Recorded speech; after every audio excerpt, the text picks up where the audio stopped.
in nines, and I wrote it in my book. I'll say it on this camera in this interview. Vince McMahon gave me the biggest break in my wrestling career. Vince McMahon treated me better than any wrestling promoter has ever treated me, or I could ever imagine being treated. And that will forever be true. And I will forever be grateful to the World Wrestling Federation and to Vince McMahon for what he did for me. I will never forget that.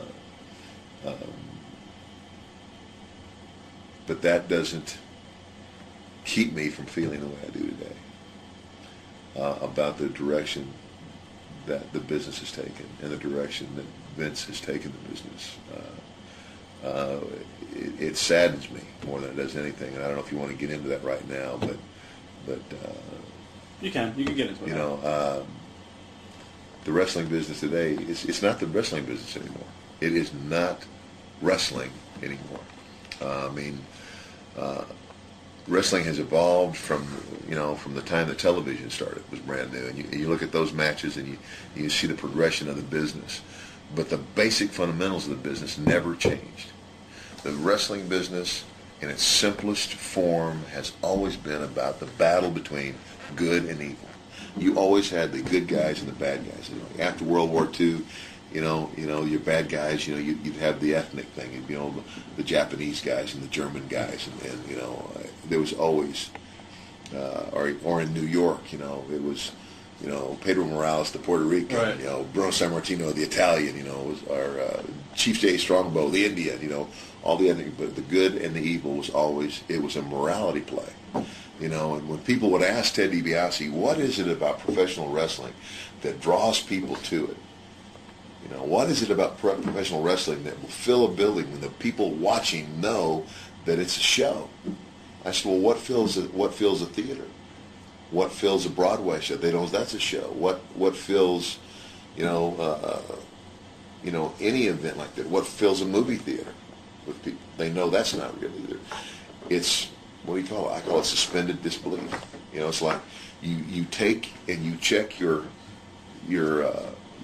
mind at the door, or right. your troubles. You leave reality at the door, and for that 2 hours or that 3 hours, I'm going to be entertained by this, even though I know it's not real. I'm going to put myself into this and enjoy it, and that's pro wrestling, and it's always been that. People in the days of the Depression, wrestling thrived. Wrestlers were making money when nobody else was. And why would people spend their money to go to wrestling matches when they didn't have enough money to eat most of the time? Or when they, or forget to pay their bills and use that money to go to wrestling matches? Because it made them happy. Because they could vent all their frustrations at ringside. And they could take out their frustrations on the bad guy and cheer for the good guy. And they could align themselves with that character. And that's what wrestling has always been. And as a bad guy, most of the fans know, most of the fans that really follow wrestling and follow the lives of the guys in the business, they know that today Ted DiBiase is a Christian, that I'm an ordained minister. Folks, I'll tell you what, I said, as I think about it and look back at it sometimes, I'm probably as surprised as anybody that I am where I am today. And that's another story in itself, how I've come to be a minister. I said, but,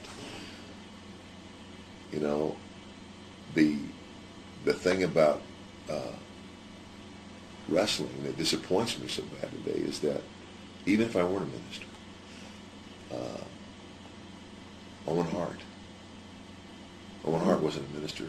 But Owen Hart was a guy that loved his family. Owen Hart was a guy who loved his children and his wife. Owen Hart was a guy who said to Vince McMahon and the World Wrestling Federation, no, I'm not going to be part of an angle that is telling the people at home that I'm having an affair with another woman. Because I don't want to have to try to explain that to my young children when they come home. I don't want to expose my kids to that anymore. That's not what wrestling is about. Wrestling is about the battle between good and evil, between two guys in a ring, between a physical battle, a contest, not a lovesick soap opera. That's why Owen Hart said no. And as a result of saying no, and as a way of slapping his wrists, the WWF made him the Blue Blazer again, which I remember when Owen Hart came to the WWF, and he hated it then, and they knew that he hated it. And because they knew he hated it, it was like, well, you're not going to do what we want, so we'll show you who's boss. And they made him the Blue Blazer again. And as a result of making him the Blue Blazer, they come up with that idea to drop him out of the ceiling, which is something else he didn't want to do, that he wasn't comfortable doing, that he felt forced to do. And as a result of that, he's dead today. You know, was it done intentionally? Absolutely not. It was an accident. It was a tragic accident. But it's a tragic accident that never should have happened. But back to my point, take the fact that I am a minister of the gospel out of it. Wrestling has always been about good versus evil. It's not today. It is not the same business anymore. Today, wrestling glorifies the anti-hero. Wrestling makes a star and a hero to the children and to the young adults in our country. They make stars out of the thug, out of the street gang member, out of the pimps. Folks, I don't know about you. As much as I've loved this business all my life, I do not want to expose my children to that. Even the extremes. I guess, are we going to go all the way back to the gladiators? ECW. ECW. I give ECW for credit for the tenacity they had to rise to the power that they've been able to become. In that marketplace, after the WWF was so big to be out there and get competitive. Hats off to you. But what are you selling? What are you selling? What are you selling? You're selling hardcore brutality. And what kind of message are you sending to the public and to kids? My heart says somewhere somebody has got to stop and say, I'm not going to make the bottom line be what's most important. How much money we can make and whether we're number one or we're number two. But I'm going to do what's right. Because we still have kids walking into school and taking out guns and killing kids. And that's not going to stop until a lot of things happen. And I don't want to start preaching on this because this is not about Ted the minister. This is about Ted the wrestler. But I'm specifically speaking about the wrestling issue today. The wrestling that's being viewed today. My gosh, there would have been a time when I would have been so proud to say, 7 of the top shows on television are pro wrestling. And the 3 number 1 shows, the top 3, 1, 2, and 3 are all wrestling in the cable ratings.